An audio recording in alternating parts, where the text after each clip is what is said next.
Com a pandemia do novo coronavírus, os vestibulandos do ano de 2020 saíram deveramente prejudicados. O impacto na rede pública é muito maior. Bem no início, quando a doença se alastrava no país, o MEC já havia tomado a decisão de não adiantar a prova do Enem, e foi só no dia 20 de junho, depois de muita pressão estudantil, que a prova foi adiada.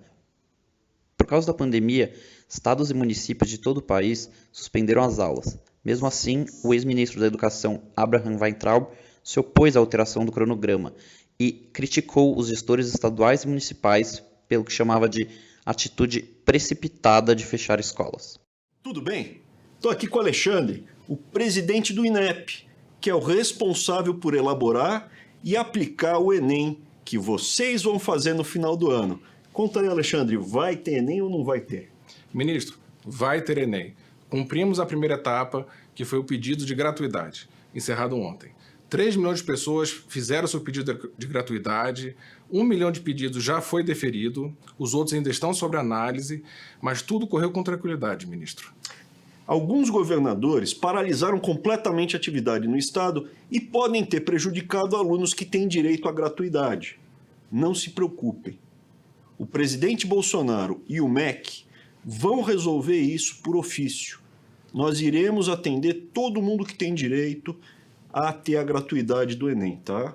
Não se preocupem com isso. Se concentrem agora que no final do ano, lá no último trimestre, vocês vão fazer a prova do Enem. Tô errado? Tá certo, ministro. Ninguém será prejudicado, ninguém vai ficar para trás. E não vai precisar pedir. Você que não conseguiu fazer o pedido de isenção, quando chegar ao período de inscrições, que é de 11 a 22 de maio, você vai fazer sua inscrição normalmente e sem fazer nenhum tipo de pedido, nós vamos lhe dar a gratuidade. E daqui até lá, coronavírus já era. É ou não é, Alexandre? É isso aí, ministro. Mas, por enquanto, álcool gel depois de apertar a mão. Obrigado.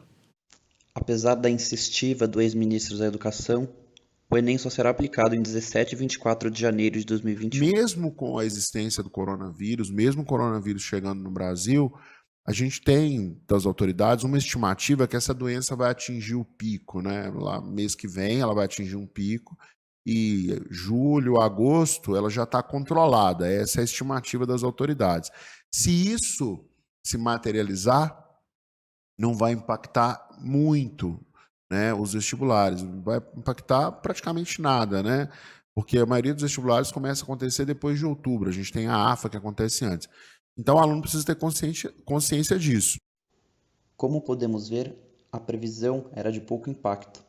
Mas à medida que a doença se espalhou, isso foi se tornando cada vez mais evidente.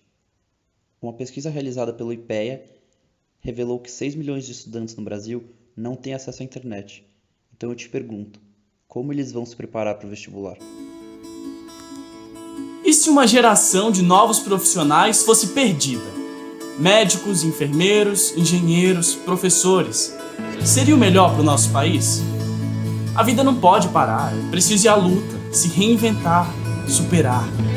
Dias melhores virão. E por isso eu quero fazer o Enem este ano, para entrar em uma universidade. Estude!